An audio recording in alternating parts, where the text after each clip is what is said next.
Ahora sí. En esta presentación vamos a hablar del tema de neuroembriología y actividad refleja, en el que vamos a ver cómo se forma la placa neural, cómo se forma y se desarrolla el sistema nervioso, la formación de la médula espinal, de qué forma se va transformando el cerebro medio y la morfogénesis del sistema nervioso periférico. Entonces vamos a comenzar con la formación de la placa neural. Durante la formación embrionaria inicia un proceso esencial para el desarrollo del embrión, que es justamente la formación de la placa neural.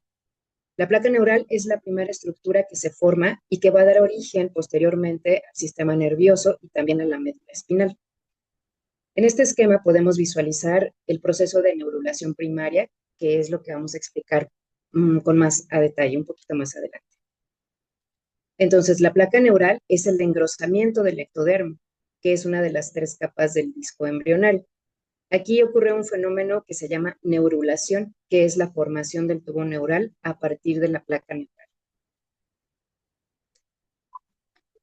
A continuación, vamos a ver este video y entonces vamos a ir explicando cómo es que sucede este proceso de formación.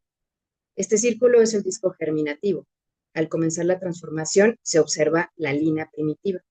Este disco se alarga y se ensancha para que suceda la gastrulación. Esta línea roja es la notocorda, que es una estructura que se forma por debajo del ectodermo. Aquí vemos cómo las células del epiblasto migran para formar las tres capas, endodermo, mesodermo y ectodermo. Se aprecia este circulito de color azul oscuro, que es justamente el inicio de la placa neural. En este disco, que ahora es trilaminar y que continúa creciendo y creciendo, al expandirse se forma como un hundimiento. Este hundimiento va a provocar un surco neural. En la parte superior adquiere un mayor tamaño, se va a ir ensanchando y comienza a elevarse desde sus crestas. Al fusionarse, se forma el tubo neural. Aquí en esta animación podemos ver cómo se ve el surco y cómo de la parte superior está mucho más ancha. En esta imagen podemos visualizar muy bien las tres capas que continúan creciendo y que van a originar los pliegues neurales. Estos bordes que vemos en color azul claro son los que van a cerrarse en sus extremos para formar el tubo neural. De esta manera queda dentro de este tubo la placa neural, quedando completamente el ectodermo en la parte externa. Aquí vemos cómo ya se está cerrando completamente y forma esta figura que a continuación va a aparecer, en donde se puede apreciar una diferencia importante en el tamaño. En las porciones craneales es más grande y es mucho más estrecho en los extremos caudales.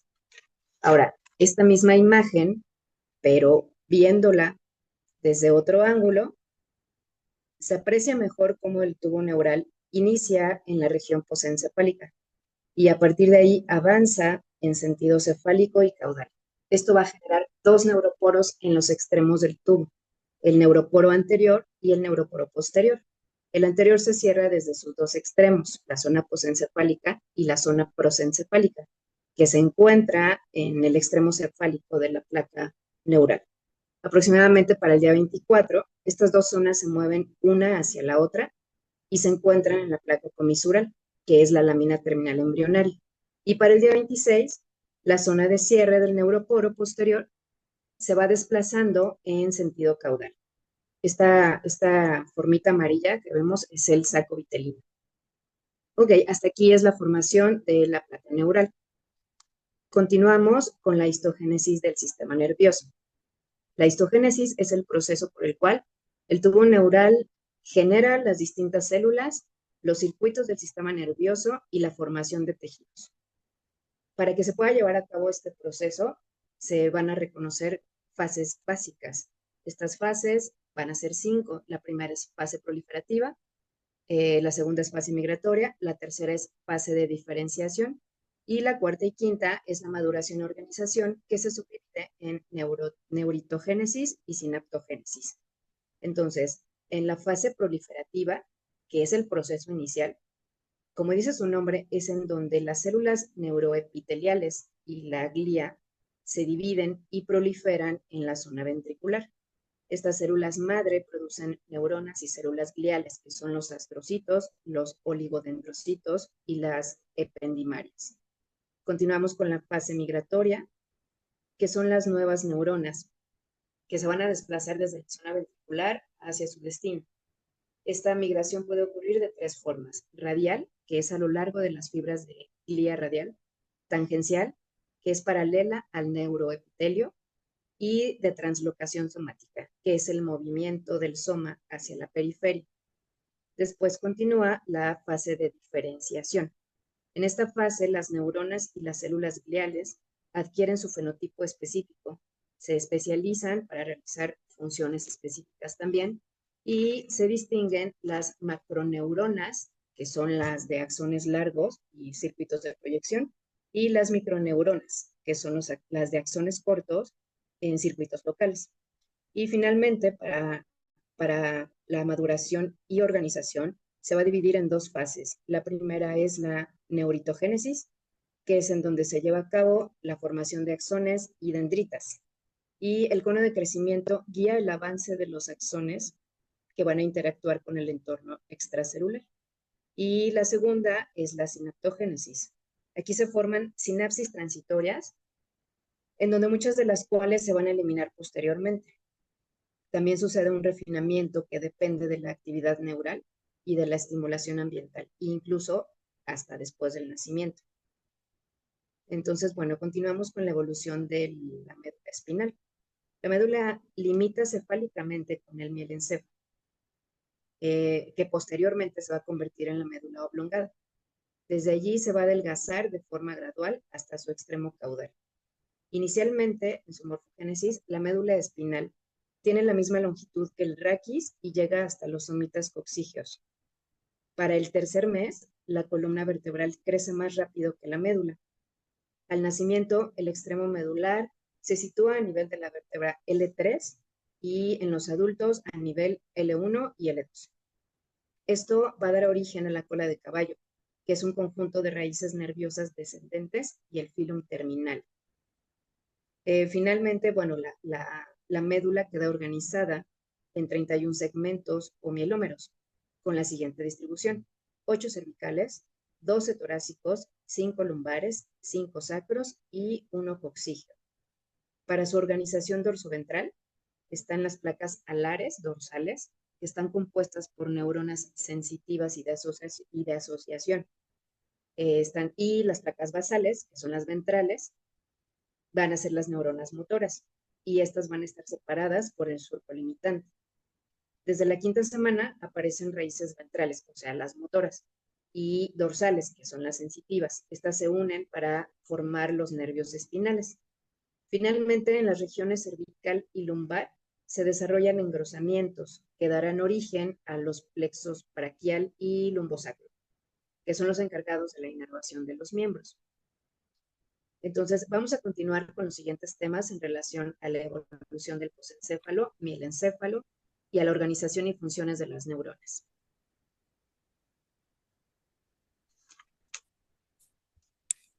Bueno, empezamos lo que es la evolución del posencéfalo. Bueno, primeramente, ¿qué es el posencéfalo? El posencéfalo se regionaliza en el metancéfalo, que en este forma el puente, que es la protuberancia y el cerebro, y también está en el microencéfalo, que forma la médula oblongada, que es el tubo braquial, y en estas regiones se desarrollan las organizaciones de sus placas alares y basales. Siguiente. Bueno, en la evolución del posencéfalo es en la quinta semana del desarrollo, ¿va? Y el posencéfalo se divide en metencéfalo, que dará origen al puente, y como lo habíamos dicho, que la protuberancia y el cerebelo. Y mielcéfalo, que es la formación de la médula oblongada, que es el bulbo raquídeo.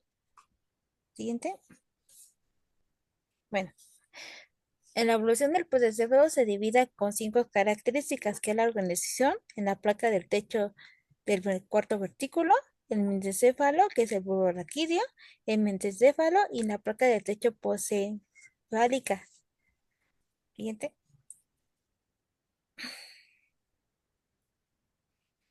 Bueno, primeramente, como habíamos visto, es la organización. En la organización se hace la columnar típica de la médula espinal, que estas se agregan columnas neuronales específicas para la intervención de las estructuras derivadas a los arcos branquiales y aparecen las poblaciones neurales subtegmentarias y la integran y controlan la actividad de segmentos inferiores. ¿Tinet? Y luego después está la placa del techo del cuarto ventículo, que se adelgaza y se extiende lateralmente adquiriendo una forma rombical. Y la proporción cefálica origina el techo mesencéfalico, donde formará verniz del cerebro y los velos medulares, y la proporción caudal que constituye el techo cefático. Luego viene lo que es el mielcéfalo, que es el bulbo raquídeo. Bueno, como había la morfología, que es la forma, su forma es cono truncado con relieves producidos, curvas ascendentes y descendentes y núcleos del relevo. Su superficie es ventral, que es surco mediano piramidales, dorsal de telacoidal del cuarto ventículo, lateral, olivar y vulvar y emergencias del nervios craneales, que sería el 12, 11, 10 y 9. La histogénesis serían los neurones de las placas alares y basales que se originan en la columna de la zona marginal, que transcurren fascículos sensoriales y motores. Siguiente.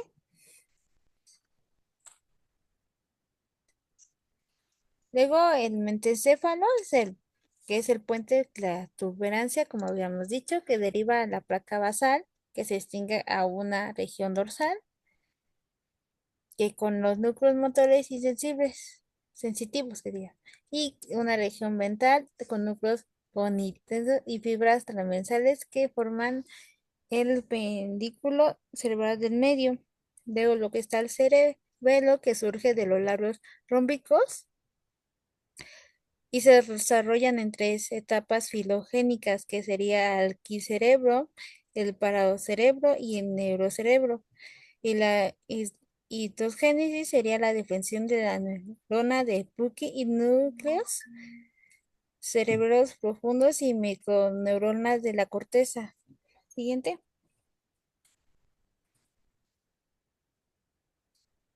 Y luego, por último, está la placa de techo poscefálica, que esta es la formación de plexos coloidales y el sistema circulatorio, que origina los orificios de Magelli y Lusca, que comunican el cuarto ventrículo con el espacio subaracnoideo. eh, Suba, no. Y luego viene la evolución mesen- del mesencéfalo, cerebro, que es el cerebro medio, que tiene 5 pasos, y el primero es el origen y la estructura inicial, como todo se forma.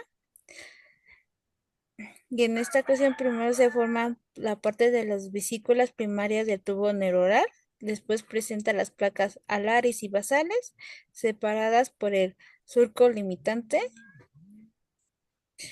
y su cavidad de acuerdo al mesencéfalo, que conecta el tercero y cuarto ventículo. Luego está la segunda parte, que es la diferenciación dorsal de las placas alares y de Tegnum. En esta parte crecen hacia el dorso y originando la lámina cuadrigémica del tulum y un surco transversal que describe el tulum en coloides superiores. Y después está, eh, a, bueno, a pesar de su tamaño reducido, en el adulto se mantiene funciones integración sensorial y motoras esenciales.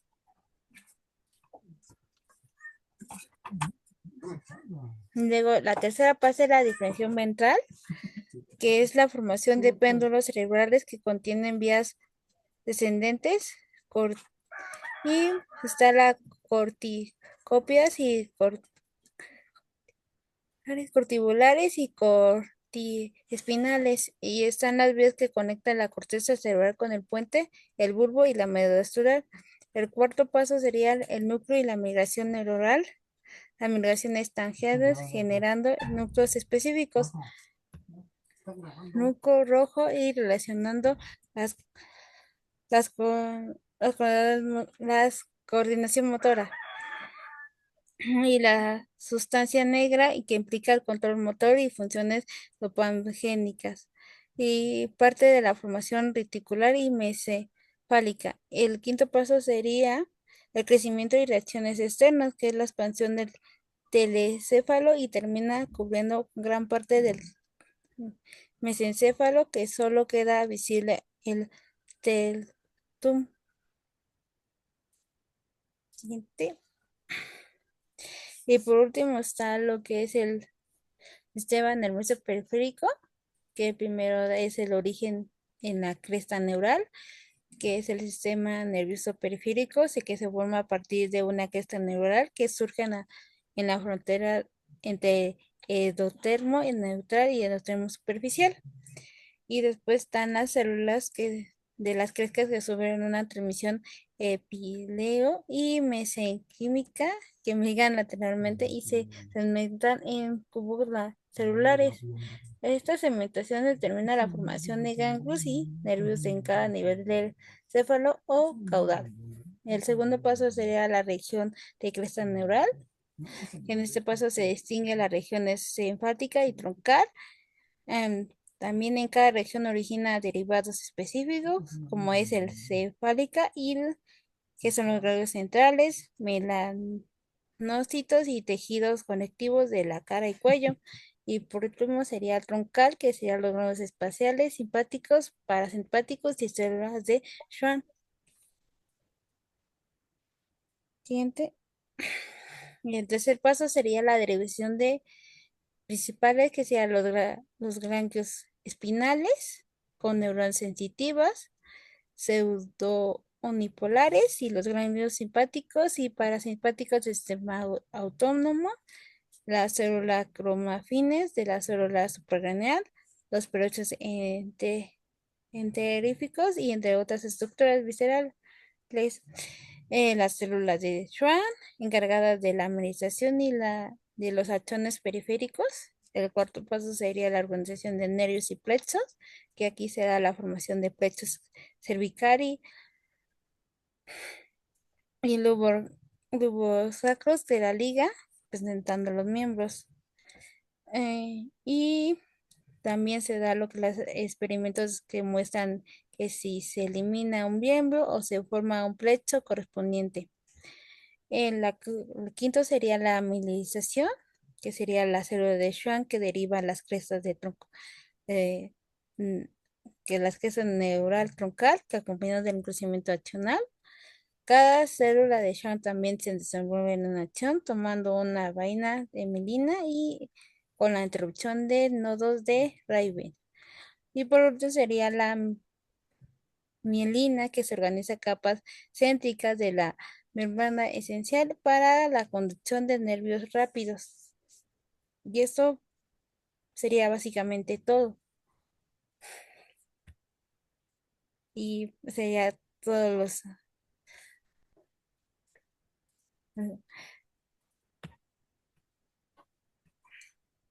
Muchas gracias.